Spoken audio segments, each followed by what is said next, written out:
we're all happy doing great. So today we're going to do class 8 science chapter 1, which is crop production and management.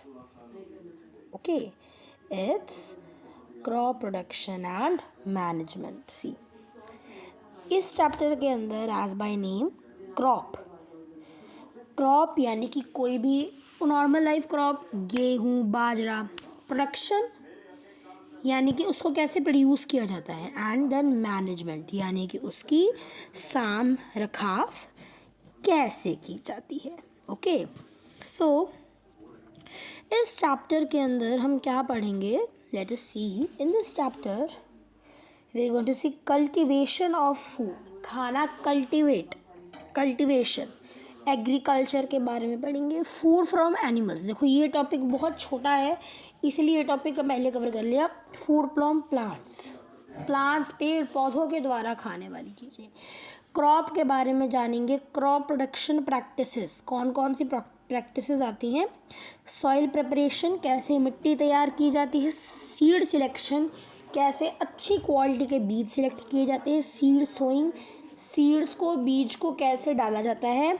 Soil fertility and fertilisers, soil की nutrient value कैसे बढ़ाई जाती है. Nitrogen fixation and nitrogen cycle, irrigation, weeding, crop protection, harvesting and storage. Okay, so let us start it. See this. Cultivation of food. Man was a food gatherer. Man क्या था? आदमी कौन था? एक फूड गैदरर था. अभी इस sentence का क्या मतलब है? फूड गैदरर मतलब कि वो कौन जो कि खाना इकट्ठा करता हो, खुद नहीं उगाता, इकट्ठा करता है. मानव जो था, पहले इंसान था, वो पहले ज़माने पे खुद उसको खाना उगाना नहीं आता था. वो पॉइंट ए पे रहता है. अब वो ट्रैवल करेगा पॉइंट बी में जाएगा. ऐसे ट्रैवल करते करते उसको जहाँ पे भी अच्छी खासी कोई गुफा मिल गई, कोई अच्छे खाने का सोर्स मिल गया, वो वहाँ पे रहने लग जाता था. मतलब वो खाना गैदर करता था, खाना इकट्ठा करता था. Cultivation of food is called farming. Food को कल्टीवेट करना उसे फार्मिंग कहते हैं. खाने को कल्टीवेट करना यानी कि भी हम यहाँ पे सिर्फ किसकी बात कर रहे हैं? खाने को कल्टीवेट करने की बात कर रहे हैं सिर्फ. Okay, see this. Next is agriculture. Agriculture word, हाँ जी, एक और बात सुन लीजिए. Now you have move to the 8th class which is a higher rank. So इसके अंदर आपको 2-3 चीज़ें याद रखनी पड़ेगी. सबसे पहली बात, वर्ड ओरिजिन्स, कि उस वर्ड कौन सी भाषा से आया, उसका मतलब क्या है. आपको साइंटिस्ट्स के बारे में 3 चीज़ें याद रखनी पड़ेगी. पहला तो उनका नाम, साइंटिस्ट के नाम याद रखने पड़ेंगे. उसकी डिस्कवरी क्या हुई थी और उसकी डिस्कवरी डेट क्या थी. ये तीनों चीज़ें आपको याद रखनी पड़ेगी. एग्रीकल्चर 2 वर्ड्स, लैटिन वर्ड से बना है, 2, एजर और कल्ट्रा. एजर का मतलब होता है, एगर जो मर्जी कह लो, उसका मतलब होता है फील्ड, खेत, मैदान. और कल्टीवेशन का हमने भी मतलब पढ़ा है, कोई भी चीज़ को आप उसको ग्रो करके उखाड़े.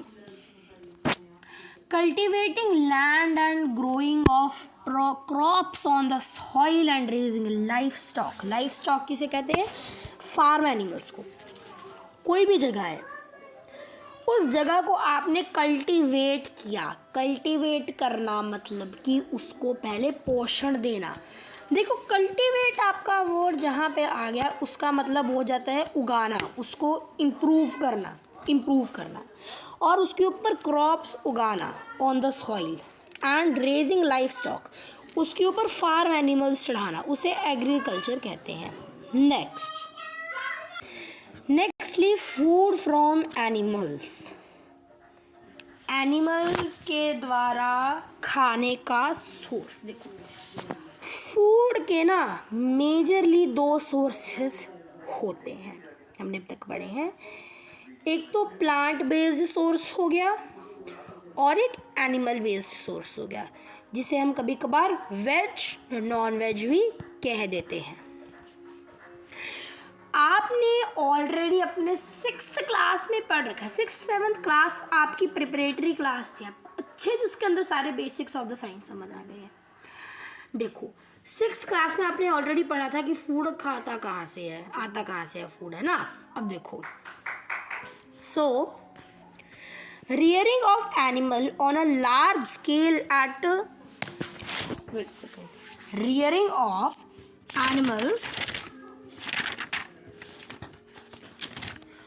at home or a farm, घर पर या फिर किसी मैदान पर जानवरों को चराना, उसको हम क्या कहते हैं, उसको हम, और taking care of them, wait a second, sorry for the delay. हाँ जी, एनिमल्स की रियरिंग करना, एक बड़ी मात्रा में उनकी टेक केयर करना, उनकी साफ सफाई करना, उनके शेल्टर की, जहाँ पे वो रह रहे हैं उनके खाने की, उनकी हेल्थ की और उनकी ब्रीडिंग की, उसे हम एनिमल हस्बेंड्री कहते हैं। एनिमल हस्बेंड्री किसे कहते हैं हम, मेरी बात सुनो ध्यान से। एक लार्ज स्केल पर आपने एनिमल्स लिए, उन एनिमल्स की किसी घर पर या फिर कहाँ पर उनकी साम संभाल करना, उनकी केयर करना, उनके शेल्टर की, जहाँ पर वो रह रहे हैं, उनके फूड की, उनके खाने की, उनके हेल्थ की, उनकी स्वास्थ्य की और उनकी ब्रीडिंग की। ब्रीडिंग बेसिकली, ब्रीडिंग का मतलब होता है रिप्रोडक्शन, ठीक है, मतलब उनकी बेसिकली साम संभाल करना फॉर योर ओन बेनिफिट, उसे हम एनिमल हस्बेंड्री कहते हैं। अब मेनली आपकी बुक में and normally 1 2 3 4 5 there are 6 sources listed as food animal. सबसे पहला मिल्क, दूध भी एनिमल का ही प्रोडक्ट होता है। फ्लैश, फ्लैश मतलब मांस खाना। फिश यानी कि मछली। सी फूड यानी कि समुद्री खाना। पोल्ट्री, पोल्ट्री क्या होती है हम लोग देखेंगे। एंड हनी, शहद, शहद भी एक एनिमल प्रोडक्ट ही होता है। Firstly we will talk about milk. Milk, दूध। दूध की सोर्स क्या होती है, डेयरी एनिमल्स। डेयरी एनिमल्स कौन से होते हैं, लेट मी टेल यू। देखो, dairy animal are domesticated mammals. Dairy animals कौन से होते हैं, डोमेस्टिकेटेड मैमल्स होते हैं। डोमेस्टिकेटेड मतलब वो जानवर जिनको आप पाल सको, और मैमल्स बेसिकली मैमल्स होते हैं आपके वो एनिमल्स, मतलब आप समझ लो, आपको इतना ही पता होगा कि mammals are the animals who give birth to their young ones. Okay, mammals which are manage to milk obtain, वो जानवर होते हैं डोमेस्टिकेटेड एनिमल्स जो उनको मिल्क, दूध देने के लिए मैनेज किया जाता है, जो दूध देते हैं उनको डेयरी एनिमल्स कहते हैं, जो एनिमल्स दूध देते हैं। See here, and some examples of dairy animals are cows, buffaloes, goats, sheep, camels, है ना। ये सभी लोग, अब गाय का दूध भी पीते हैं कुछ लोग, हम सभी बफलो का भी कुछ लोग पीते हैं, and in some parts of Asia goats, sheep, camels का भी दूध पिया जाता है। Next is flash. फ्लैश होता है मांस। फ्लैश होता है मांस। Edible flesh of goat, fish and poultry. Edible यानी कि खाने योग्य, खाने योग्य मांस। किन किन का, कुछ एनिमल्स में मैं आपको नाम बताता हूँ जिनका हम मांस खा सकते हैं। Animals which are suitable for edible flesh. ये जानवर कुछ होते हैं हमारे कैटल्स। कैटल्स हमको बीफ देते हैं। मैं आपको एक बार वैसे बताता हूँ कि कैटल्स हमको बीफ देते हैं। शीप्स ऑल्सो, ये हमको मटन देती है। Okay, domestic birds, poultry. Okay, इसीलिए मतलब कि खाने योग्य मांस। थर्ड इज फिश, मछली। मछली इज हाईली न्यूट्रिशियस, वो बहुत ज़्यादा पोषण तत्व होते हैं। प्रोटीन्स, विटामिन्स, एडी। मछली के अंदर मेनली आप प्रोटीन्स पाते हैं, वेरी इंपॉर्टेंट, विटामिन ए और डी पाते हैं। अगर मैं एक बार आपको वैसे बताऊं तो विटामिन ए के मेजरली वो नॉर्मल विजन के लिए, हमारी अच्छी विजन के लिए, हमारे इम्यूनिटी सिस्टम के लिए, ताकि हमारा इम्यूनिटी सिस्टम अच्छा रहे, हमारी ग्रोथ के लिए अच्छा होता है, हमारे रिप्रोडक्टिव हेल्थ के लिए अच्छा होता है। विटामिन डी की बात करूँ तो ये बेसिकली बच्चों को ज़्यादा होना चाहिए, क्योंकि ये इम्यून हेल्थ भी बढ़ाता है, हमारी हड्डियों के लिए मेजरली बहुत ज़रूरी होता है, दांतों के लिए अच्छा होता है, बेसिकली दोनों हमारे स्किन के लिए बहुत अच्छे होते हैं। Fish liver is rich in vitamin A and D. मछली का जो लीवर होता है वो बहुत रिच होता है विटामिन ए एंड डी में। ठीक है, नेक्स्ट पिस्टिकल्चर को हम फिश फार्मिंग भी कहते हैं। ये वो प्रोसेस होता है मछलियाँ पालना, the process of growing fish, मछलियों को पालना, बड़ा करना और उनको बेचना या फिर उनका कोई और कमर्शियल या फिर हेल्थ बेनिफिट करना। फिश के अलावा हमारे पास सी फूड भी है। ओके, सी फूड भी है। सी फूड क्या कहते हैं? सी फूड मतलब कि वो खाना जो कि हमारा समुद्र से मिलता है, समुद्र से जो खाना मिलता है। समुद्र से तो बहुत सारी चीज़ें मिलती हैं। ओके, तो हम कह सकते हैं कि सी फूड के अंदर हमारी मछलियाँ तो ऑब्वियसली आ गई, प्रॉन्स भी होते हैं, क्रैब्स, केकड़े भी खाते हैं, ऑयस्टर भी एक जानवर होता है। अगर मैं आपको ज़्यादा ऑयस्टर के बारे में एक्सप्लेन करूं तो ऑयस्टर आप एक बार गूगल पे भी सर्च कर सकते हैं इसकी इमेज। ये एक इस शेप का होता है, स्नेल यानी कि जो होता ही, एंड स्क्विड थोड़ा थोड़ा ऑक्टोपस के जैसे होता है। Next we have poultry.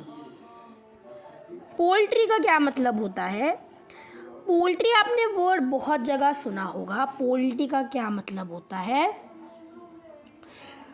Domesticated avens, species that can be raised from egg, meat or feathers। Poultry basically हम नॉर्मली किसको कहते हैं? ये उन ऑर्गेनिजम्स की ग्रोथ होती है, मतलब उन ऑर्गेनिज्म की वो होती है जो कि बेसिकली बर्ड्स की ग्रोथ होती है। ये जो बर्ड्स हमें एग्स दें, फ्लैश दें और फेदर्स दें, EFF याद रखना, उन बर्ड्स के लिए इम्पॉर्टेंट होता है। मतलब कि उन बर्ड्स की ग्रोथ होती है जो कि हमको अंडा दे सकते हैं, हमको वो कुछ क्या कहते हैं, अपना मीट दे सकते हैं, अपना फ्लैश दे सकते हैं और अपने पंख दे सकते हैं। Okay, for such bird such as fowls. Fowl कौन से होते हैं? Basically bird. चिकन को कैसे ज़्यादातर हम तो फॉल्स, जैसे कि फॉल हम ज़्यादातर चिकन को ही कहते हैं। डक, बतख, गूज भी बतख जैसा ही होता है। टर्की एक थोड़ा बड़ा होता है थोड़ा सा, for its meat and egg. ठीक है, अंडे जो होते हैं, अंडे हमको प्रोटीन होते हैं। ठीक है, अंडे हमको प्रोटीन्स देते हैं। अगर मैं आपको अंडे के बारे में बताऊं तो एग का जो ऐसे देखिए, एग का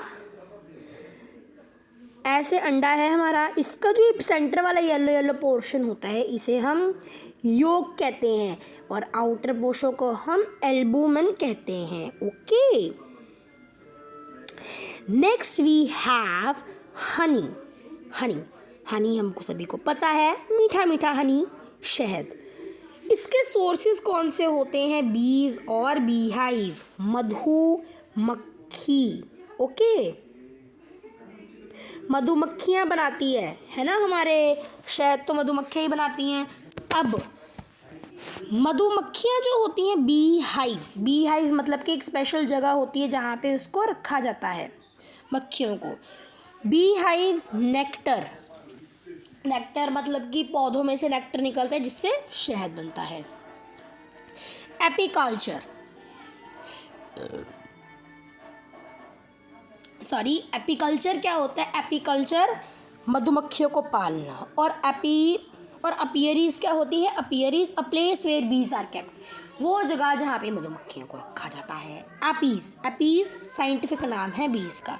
देखो 15-16 मिनट मैंने आपके यहाँ पे ही इन्वेस्ट कर दिए, बहुत बड़ा चैप्टर है, आपको बाय डिटेल सबको समझा रहा हूँ। ओके, अब फूड फ्रॉम प्लांट्स, पौधों के द्वारा कौन कौन सा फूड आता है? पौधों के द्वारा भी कई फूड आते हैं। मेरी बात सुनिए, अगर हम कैटेगराइजेशन करें तो cereals, pulses, fruits and vegetables, oils and beverages, ये कुछ मेन टाइप्स होती है फूड फ्रॉम प्लांट्स की। सीरियल्स क्या होते हैं?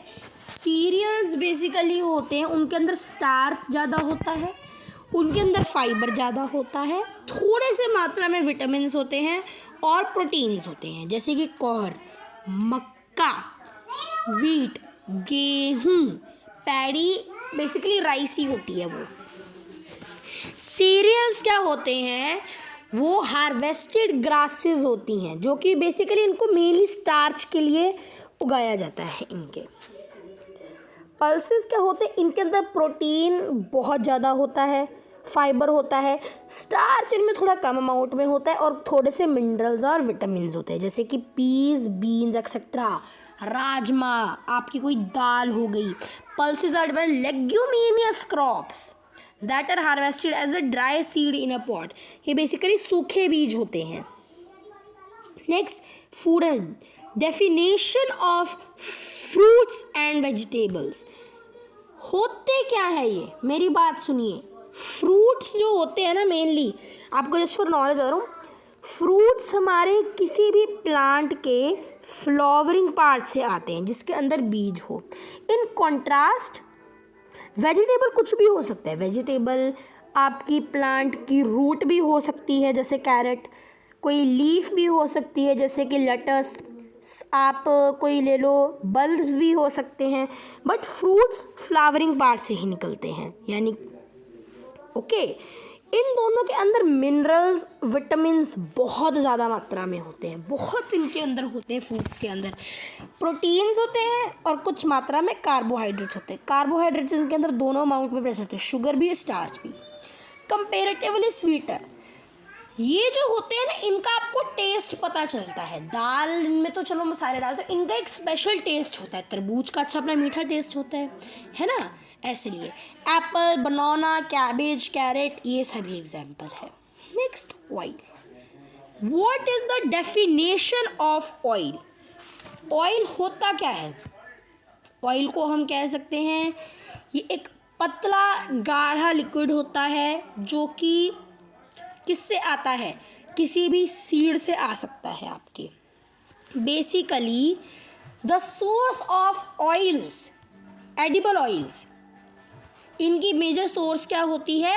सीड्स होती है, बीज। ओके, इनके अंदर फैट्स और कैलोरीज बहुत ज़्यादा होती है, फैटी एसिड और विटामिन ई भी होते हैं, ठीक है।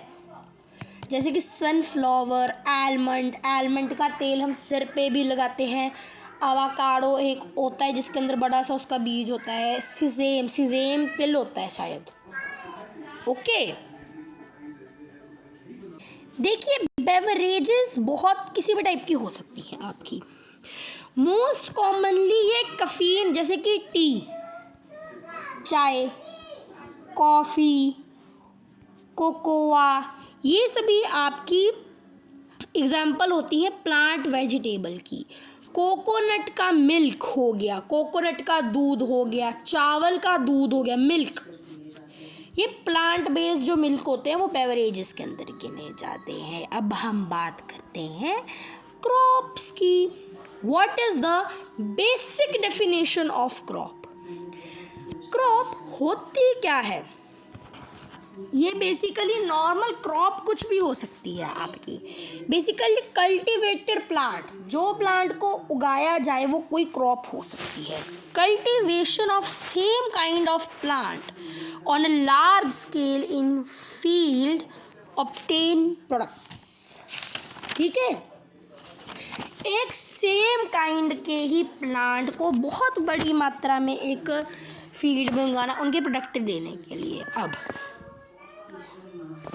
क्रॉप किसी की भी हो सकती है। क्रॉप आपकी वीट की भी हो सकती है, क्रॉप जी आपकी कॉर्न की भी हो सकती है ना। क्रॉप तो कुछ भी हो सकती है। ग्रेन्स, क्रॉप के भी अभी हम यहाँ पे डिफरेंट टाइप्स आपको बता रहे हैं। देखिए, grains, what are grains? Wheats, oats, paddy, corn, barley, ragi, millets, ये ग्रेन होती हैं। पल्सेस आपकी ग्राम पीन्स, ये आपकी एग्जाम्पल्स हैं। Next is oil yielding seeds, यानी कि वो सीड जो कि आपको ऑयल देते हो।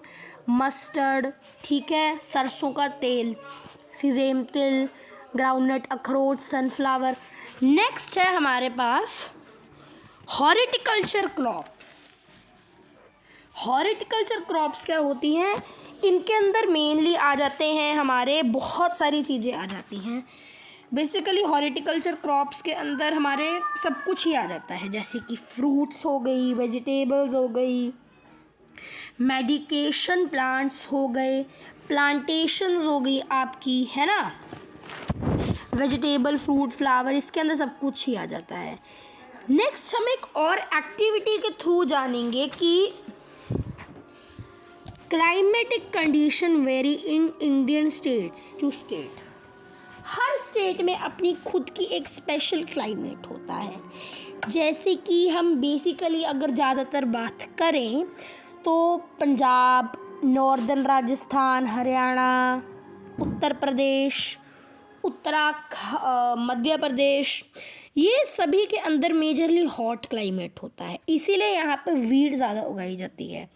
बल्कि राजस्थान, गुजरात जो कि सैंडी एरियाज़ हैं वहाँ पर मिलेट्स उगाई जाती है। ये एग्जांपल है कि हर स्टेट के ऊपर उनके क्लिमेटिक बेसिस पे ऊपर डिफरेंट क्रॉप्स होती हैं।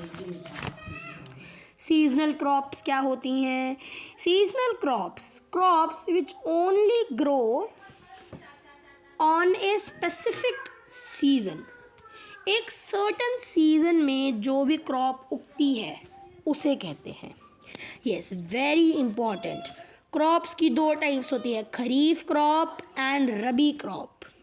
ओके, खरीफ क्रॉप की अगर हम बात करें, ये रेनी सीजन क्रॉप होती है, बारिश के सीजन वाली क्रॉप होती है। इसको बीजा जाता है जून जुलाई के अंदर और हार्वेस्ट किया जाता है सितंबर के अंदर या फिर अक्टूबर चढ़ते चढ़ते। कौन कौन से होते हैं इनके अंदर क्रॉप्स? पैडी, ये एग्जांपल्स दी गई हैं आपको कौन कौन सी होती हैं हमारी एग्जांपल्स खरीफ क्रॉप की। आप याद कर सकते हो, तो पैडी, मिलेट्स याद कर सकते हो, and corn, groundnut, cotton, soybean, ये भी बहुत इजी है। कुकम्बर, खीरा याद कर सकते हो आप। ये अगर आपको लैंगरेरिया घिया है, ये पम्पकिन हो गया, बिटर ग्राउंड होता है करेला, है ना, एंड मेलन्स। रबी क्रॉप्स की अगर हम बात करें, ये सर्दियों के सीज़न की क्रॉप्स होती हैं। ये अक्टूबर नवंबर में बीजी जाती है और मार्च अप्रैल के अंदर इनको हार्वेस्ट किया जाता है। वीट हो गए, बार्ले होगी, मस्टर्ड हो गया, हमारे पोटैटो, स्वीट पोटैटो हो गए, स्वीट पोटैटो, शकरकंदी, पता नहीं ऐसा ही कुछ कहते हैं, स्पिनच, पालक हो गई हमारी, गाजर, कैरेट हो गई, रेडिश, मूली हो गई, ट्रिगोनेला यानी कि फेन्यूग्रीक मतलब कि मेथी वो हो गई। Mixed farming, this is also very important. Cultivating crops and rearing animals in individual farms, ये तो याद करने की जरूरत नहीं, रहने दो. Basic practices of crop production, basic total आपकी 9 प्रैक्टिसेस होती हैं. 3 आपकी प्री प्रैक्टिसेस होती हैं, नहीं सॉरी 2-3 आपकी प्री प्रैक्टिसेस होती हैं, है ना. आपकी 3 प्रैक्टिसेस बाय होती है और बाकी 3 प्रैक्टिसेस पोस्ट कल्टीवेशन वाली होती हैं या फिर during and post cultivation. Soil preparation, मिट्टी तैयार करना. मिट्टी तैयार करना क्यों ज़रूरी होता है? मिट्टी तैयार करना इसीलिए ज़रूरी होता है, अगर आपकी मिट्टी अच्छी होगी आपके ऑब्वियसली पौधे भी अच्छे उगेंगे. अगर आपकी परवरिश अच्छी होगी तो आप भी अच्छे उगोगे. सीड सिलेक्शन, अच्छे बीज चुनना. अगर आपकी क्लास के अंदर कोई team competition, science fair, maths fair, कोई आपका अच्छा कंपटीशन होता है टीम वाला, उसके अंदर चुन चुन के बच्चे लिए जाते हैं ताकि अच्छे हों, हमारी टीम जीते. सीड सिलेक्शन का मतलब होता है अच्छे बीज चुनना. अच्छे बीज चुनेंगे अच्छा पौधा उगेगा. सीड सोइंग, बीज अच्छे से बोजना. अगर आप बीज को ऊपर ऊपर ऐसे ही फेंक दोगे तो वो ऑब्वियसली ढंग से नहीं उगेंगे except some few crops. Next, improving soil fertility. आपने पहले मिट्टी तो तैयार कर ली, बट अब ऐसे तो नहीं कि अब उसको मिट्टी तैयार है ऐसे छोड़ दोगे, उसको थोड़ा सा उसको फर्टिलाइजेशन करोगे, उसके न्यूट्रिएंट्स का ध्यान रखोगे. इरिगेशन, एक पौधे को पानी देना बहुत ज़रूरी होता है. इरिगेशन उसे कहते हैं वीडिंग. वीडिंग क्या होती है? कभी कभार हम कहते हैं ना कि एक फल एक सेब पूरी सेब की टोकरी को ख़राब करता है, वैसे ही वीड कुछ छोटे छोटे अनडिज़ायरेबल कुछ पार्ट्स होते हैं प्लांट के जो कि प्लांट के लिए हार्मफुल होते हैं, उनको निकाल देना चाहिए. प्रोटेक्टिंग क्रॉप, आपकी क्रॉप को बचाना वो भी बहुत ज़रूरी है, बचा के रखोगे अच्छा रहेगा. हार्वेस्टिंग यानी कि फसल काटना, फसल उगी जाएगी कोई फ़ायदा होगा, ले हार्वेस्ट भी तो करना है उसे. स्टोरेज, फसल काट ली अब उसको बेच दिया, जो फसल बच गई उसका क्या करोगे? आग लगाओगे? नहीं, उसको अच्छे से स्टोर करके रखोगे. कोई चीज़ आप स्टोर करके रखोगे. आज हम इतना पढ़ेंगे. नेक्स्ट वीडियो के अंदर हम preparation of soil, seed selection और सोइंग करेंगे. That's for it. बाय.